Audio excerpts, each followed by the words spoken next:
Salut à tous, bienvenue dans cette vidéo. Aujourd'hui, je vais vous expliquer la différence entre le stress mécanique et le stress métabolique. En musculation, on va souvent avoir deux options qui s'offrent à nous, qui vont être soit de porter lourd avec peu de répétitions, on va tourner autour de 6 à 8 répétitions avec une charge la plus élevée possible, mais l'option numéro 2, ça va être de réduire la charge, mais par contre d'augmenter le nombre de répétitions. Alors là, on est en question de se demander quelle est la méthode la plus efficace, qu'est-ce qui va se passer physiologiquement au niveau du corps lorsque l'on effectue l'une ou l'autre de ces options. Pour l'option numéro 1, quand tu vas travailler lourd avec peu de répétitions, on va plutôt parler d'hypertrophie myofibrillaire, de stress mécanique. Et pour l'option numéro 2, lorsque tu travailles sur beaucoup de répétitions avec une charge beaucoup plus légère, on va plutôt parler de stress métabolique ou d'hypertrophie sarcoplasmique. Donc pour bien différencier ces deux types d'hypertrophie, je vais t'expliquer concrètement ce qui se passe à l'intérieur de ton corps lorsque tu choisis l'une de ces deux options. Lorsque tu es sur un stress mécanique, tu vas utiliser des charges lourdes, entre 6 à 8 répétitions, le plus lourd possible. Donc là, ce qui va se passer, c'est que tu vas créer des tensions importantes au niveau de ton muscle. Quand tu vas créer suffisamment de tension mécanique au niveau de tes fibres musculaires, donc c'est-à-dire que tu vas créer de l'étirement, tu vas tout simplement affoler les intégrines, donc ce sont des petites protéines en fait qui viennent se fixer au niveau de nos fibres musculaires juste ici, et tout simplement tu vas créer une cascade de signaux intracellulaires. Donc on a déjà entendu parler de mTOR, qui est un interrupteur métabolique, et qui lui va derrière déclencher tout simplement la synthèse de la protéine. Donc tu vas fabriquer du muscle. Ok, donc là tu te dis, ok, trop cool, donc en fait en créant suffisamment d'étirement et de tension sur mes fibres musculaires, je vais déclencher la synthèse des protéines par l'activation tout simplement des intégrines. Mais le corps humain n'a pas dit son dernier mot, il y a la deuxième option que je vais te présenter tout de suite. Donc comment créer du stress métabolique au niveau de notre cellule, de notre fibre musculaire? Tout simplement ça va être l'utilisation de charges légères avec beaucoup de répétitions. Donc quand je dis beaucoup de répétitions, c'est 15 répétitions et plus. Donc concrètement, ce qui va se passer, c'est que votre corps en fait a besoin de sucre pour fonctionner. Donc le sucre qui est présent à l'intérieur du sang va pénétrer via les réseaux capillaires à l'intérieur du muscle, et le muscle va stocker ce glycogène. Et ce glycogène va être dégradé par la glycolyse pour former de l'ATP. Et cet ATP, donc cette adénosine triphosphate, va permettre tout simplement la liaison de la tête d'actine sur la myosine et permettre la contraction en faisant avancer la chaîne vers l'avant. Donc au plus vous faites de répétitions, au plus le muscle va dégrader le glucose et va tout simplement créer de l'ATP. Il va également créer des déchets lactiques, que l'on a juste ici. Donc comme on peut voir ici, la glycolyse va créer des déchets, donc il va créer du lactate. Et ce lactate, tout simplement, c'est ça qu'on appelle les métabolites qui vont s'accumuler.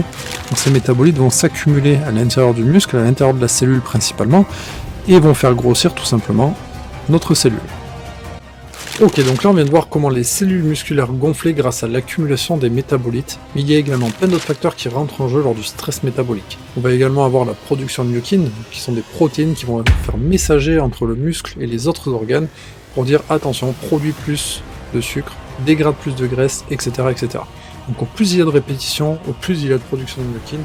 On va également avoir l'œdème au niveau de la cellule, donc c'est-à-dire que la cellule va se gorger d'eau, et du coup ça va être perçu comme un stress au niveau de la cellule, et du coup elle va devoir s'adapter donc, et produire la synthèse protéique. Il va y avoir un troisième facteur qui va être le recrutement des fibres musculaires, donc le corps va toujours recruter les fibres musculaires par ordre d'importance en fonction du type d'effort. Si vous faites un effort très intense et très lourd, il va recruter des fibres rapides. Donc ce sont les fibres qui ont une contraction très rapide et qui ont un épuisement très élevé. Et ensuite il va y avoir les fibres de type 1 qui sont faites plus pour l'endurance. Donc lorsque le corps va recruter ce type de fibres, elles vont s'épuiser également et il va devoir aller rechercher la contraction des fibres de type 2. Ok, maintenant que tu as compris comment fonctionnait le stress mécanique et le stress métabolique, tu vas me dire, ok, pourquoi pas faire un mix de tout ça et essayer de travailler le plus lourd possible avec le plus de répétitions possible. Donc au niveau des études, ce qu'on nous dit, c'est que 12 répétitions, c'est l'idéal en fait pour produire un maximum de stress mécanique et un maximum de stress métabolique. Maintenant que je viens de te dire ça, tu te dis ok, je vais travailler sur 12 répétitions, mettre le plus de poids possible, comme ça je vais optimiser le stress mécanique et le stress métabolique, sauf que ça va pas tout à fait se passer comme ça. Donc je te le donne en 1000, qu'est-ce qui va se passer? Ton corps va tout simplement s'adapter, tu vas souffrir du syndrome SCGA, syndrome général d'adaptation. Et là ton corps va tout simplement s'arrêter de progresser, il n'aura plus suffisamment de stress pour déclencher l'hypertrophie.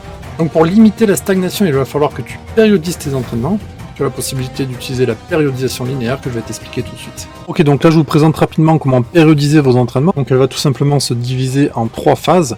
On va avoir la première phase qui va être le macro-cycle, où le but ça va être de noter votre objectif prioritaire.